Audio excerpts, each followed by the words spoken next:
Tugasku menemanimu.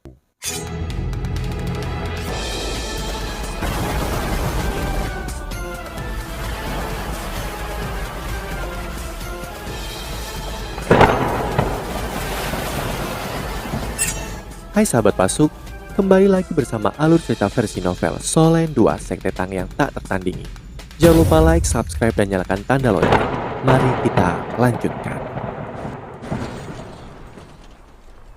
Dia benar-benar akan menemui ajalnya begitu kesusahan melanda. Oleh karena itu ia memilih untuk mengambil jalan yang beresiko setelah beberapa pemikiran. Dan ia memilih untuk merasuki dan memiliki tubuh Huo Yuhao. Seperti yang Huo Yuhao tebak, Kaisar Mata Jahat yakin bahwa Huo Yuhao tidak mungkin meninggalkan cincin roh yang begitu hebat. Dan Kaisar Mata Jahat masih akan punya waktu untuk memilih salah satu keturunannya. Bahkan jika Huo Yuhao melupakannya. Dan begitu Huo Yuhao menyerap cincin roh, Kaisar Mata Jahat akan mencari kesempatan untuk memiliki tubuhnya. Ia akan mengambil alih. Tubuh monster tidak bisa menyembunyikan auranya, tetapi tubuh manusia bisa. Selain itu, Huo Yuhao memiliki kultivasi yang tinggi dan kekuatan jiwa yang tangguh.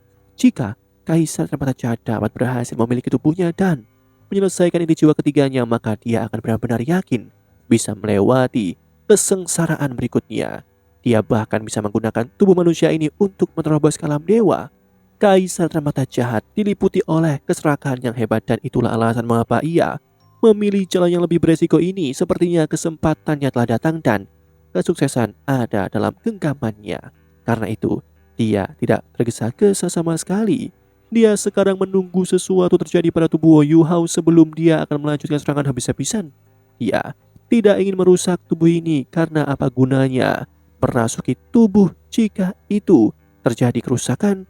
Dia harus menunggu sampai Huo Yuhao hampir hancur sebelum dia bisa mengendalikan tubuhnya.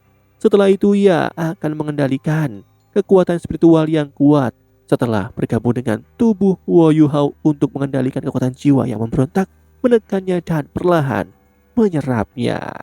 Kaisar Mata Jahat menjadi semakin puas dengan situasi saat ini. Sambil terus berpikir, segalanya berjalan lebih baik dari yang ia duga. Tubuh yang sempurna, tipe yang sempurna, dan lautan spiritual yang begitu kuat sehingga bisa membawa kekuatan spiritualnya. Masih ada kekuatan jiwa yang tidak terserap tetapi sangat murni, dan bentuk ide jiwa ketiga masih dalam jangkauan.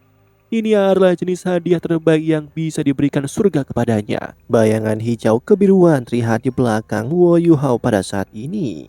Aura dingin es penuh dengan keanggunan agung terpancar. Kerangka hijau kioknya memberikan keindahan yang unik dan eksotis. Tak Wutong lebih mudah saat dia duduk di depan Huo Yuhao. Matahari keemasan dan cahaya bulan ungunya berkedip saat mereka memancarkan dan meredup terus-menerus. Meskipun dia tidak stabil, undulasinya tidak sekuat itu. Situasi Huo Yuhao jauh lebih buruk. Matahari keemasannya berkembang, tetapi bulan birunya sangat redup ketika kabut tebal keluar dari tubuhnya. Pakaiannya benar-benar basah ketika butiran besar keringat bergulir dari dahinya. Permaisuri es menarik nafas panjang, tubuhnya menjadi seperti ekor kalajengking dan bersinar dengan cahaya hijau kiok yang cemerlang. Warna hijau itu bukanlah warna yang dipenuhi dengan kehidupan, tetapi warna yang dingin hingga ekstrim. Kabut yang naik dari tubuh Huo Yuhao segera berubah menjadi partikel es yang tak dihitung jumlahnya, yang melayang turun, dan gua itu dibersihkan. Mata sang permaisuri es berkilau seperti dua pilar api dingin. Dia menyilangkan kakinya, duduk di belakang Huo Yuhao dan menekankan satu telapak tangannya ke punggungnya. Dia bergerak lebih dekat ke tubuhnya dan menekankan tangannya pada dantian Huo Yuhao. Api hijau tebal membakar dalam matanya di saat berikutnya, dan rona hijau meresap ke seluruh gua. Tidak satu pun inci es dilepaskan, dan permaisuri es perlahan-lahan menutup matanya saat ia membakar indera spiritualnya, dan senyum tipis muncul di wajahnya yang cantik saat suaranya sendiri bergema di dalam hatinya. Kau sangat konyol, Tianmeng. Aku tidak fasih berbicara dan aku tidak benar-benar tahu harus berkata apa. Tetapi aku bisa mengingat semua yang telah kau lakukan untukku selama bertahun-tahun. Meskipun aku sangat ingin, kau sudah melelehkanku dan hanya ini yang bisa kulakukan. Ini adalah cinta atau jenis cinta terbaik yang bisa kuberikan kepadamu. Aku membakar indera spiritualku dan kita tidak akan lagi terpisah. Gelombang es melonjak ke tubuh Wo Yuhao dan kekuatan jiwa yang memberontak di dalam dantiannya segera diam. Bukan karena kekuatan jiwanya berhenti beredar, tetapi karena ia dibekukan oleh gelombang es aneh itu. Kekuatan jiwa Long Shoyo sangat hebat, tetapi permaisuri es membakar indera spiritualnya dan kekuatan rohnya tidak kalah dengan kekuatan dari limit Doulo. Itu adalah kekuatan pembekuan murni dan baik. Kekuatan spiritual dan kekuatan jiwanya akan langsung beku. Ekspresi Wo Yuhao menjadi jauh lebih tenang ketika kekuatan jiwa di dalam dantiannya membeku. Dia perlahan-lahan menarik nafas dalam-dalam dan auranya seserius sebelumnya. Tampaknya ada auman naga bergema di udara dengan nafasnya. Wo Yuhao dalam kesakitan yang paling besar bahwa dia bisa berada tepat sebelum permaisuri es mulai membakar indera spiritualnya. Tentu saja dia tahu bahwa dia telah ditipu dan ini terjadi padanya karena dia terlalu bersemangat untuk sukses.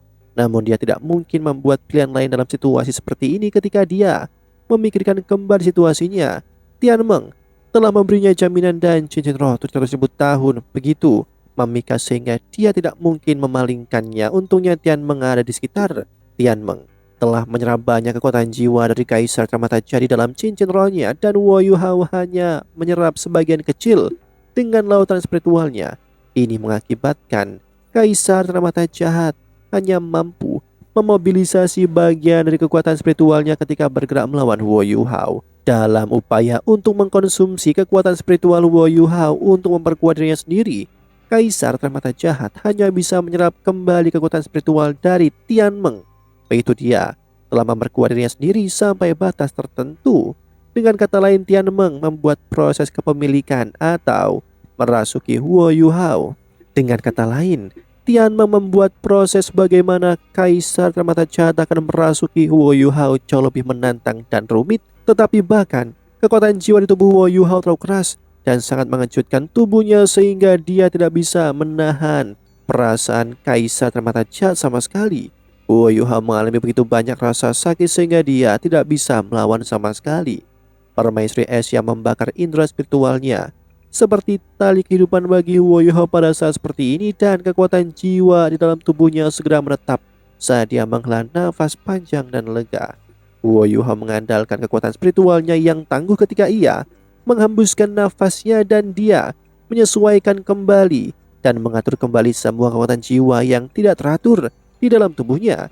Inti jiwa pelengkap yin yang-nya mulai berputar dengan stabil dan kekuatan gravitasi yang sangat besar muncul sekali lagi yang menarik dan mengambil kembali kekuatan jiwa yang kacau dan kekuatan spiritual yang mengalir melalui meridiannya. Kaisar Permata Jahat secara alami menemukan perubahan besar pada Wo Yuhao begitu itu terjadi, dan ia menjadi pucat karena ketakutan. Dia sudah mengekspos dirinya sendiri dan dia mengerti bahwa jika Wo Yuhao kembali lebih unggul daripada dirinya, maka tidak ada yang tersisa baginya selain kematian. Kaisar Permata Jahat tidak lagi memiliki tubuh aslinya. Meskipun dia telah membawa roh dan esensinya, dia masih agak jauh dari Wo Yuhao yang merupakan setara dengan limit Doulo dan memiliki inti jiwa pelengkap yin yang. Kaisar Permata Jahat tidak memiliki kesempatan tunggal jika Wo Yuhao bisa memusatkan seluruh perhatiannya untuk berurusan dengannya. Kaisar Permata Jahat tidak punya pilihan pada saat seperti ini, dan dia bahkan tidak punya waktu untuk berpikir ketika dia meluncurkan serangannya sesegera mungkin. Kaisar Permata Jahat tidak bisa membiarkan Wo Yuhao menarik nafas ketika energi yang dia sembunyikan di dalam lautan spiritualnya meletus, dan satu roda cahaya jalan bersinar di atasnya. Wo Yuhao menyilangkan kakinya dan mata jahat berwarna merah darah muncul di belakang punggungnya. Cahaya jahat berkedip saat seluruh gua tercemar merah.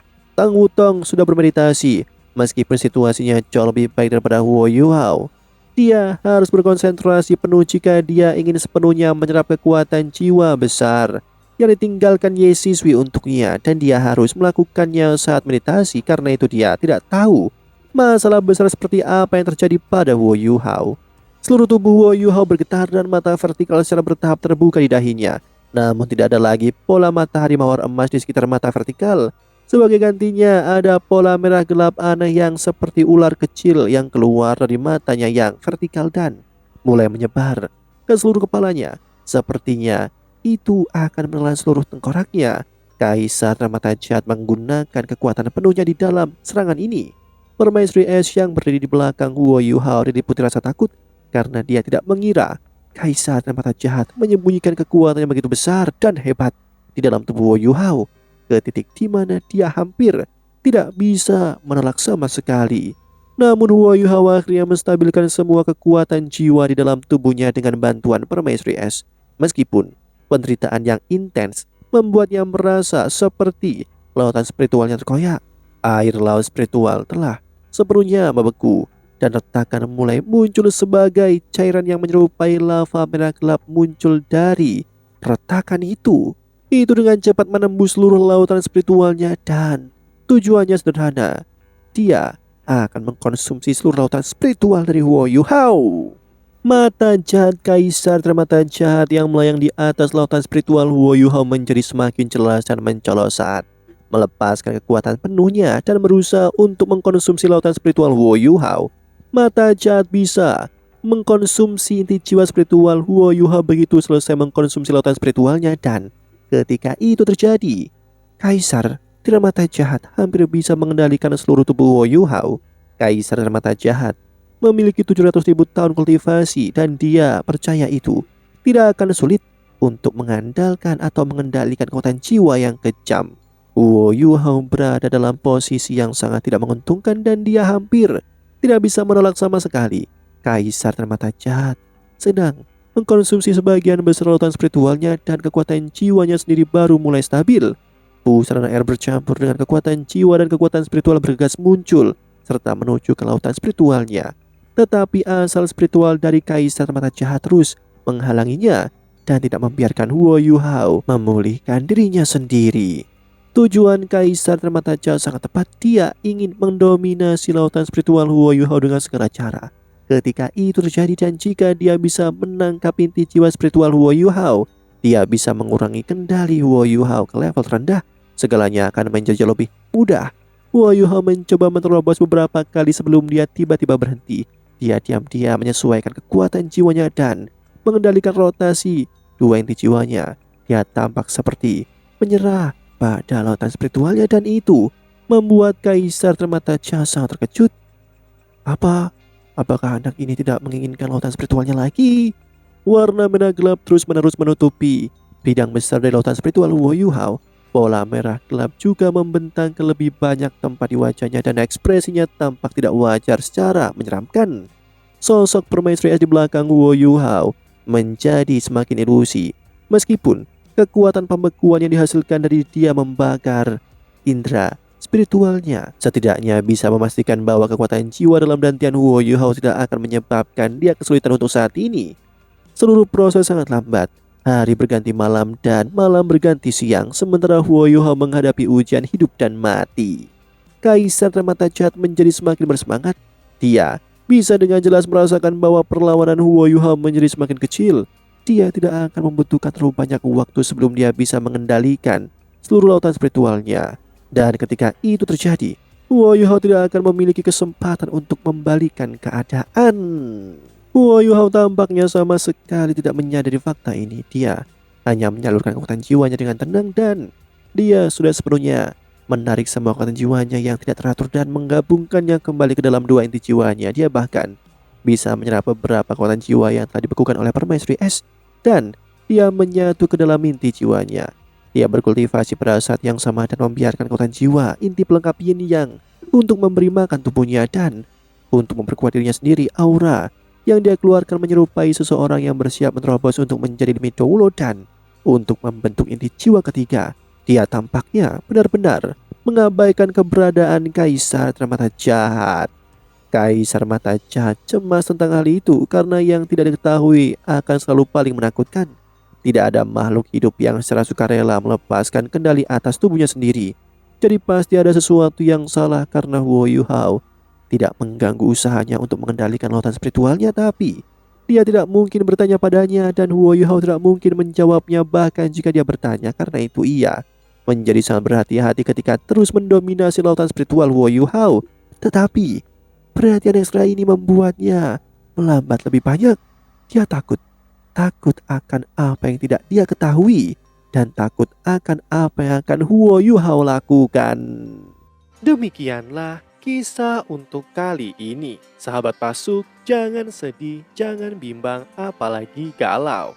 Karena aku kan selalu menemanimu.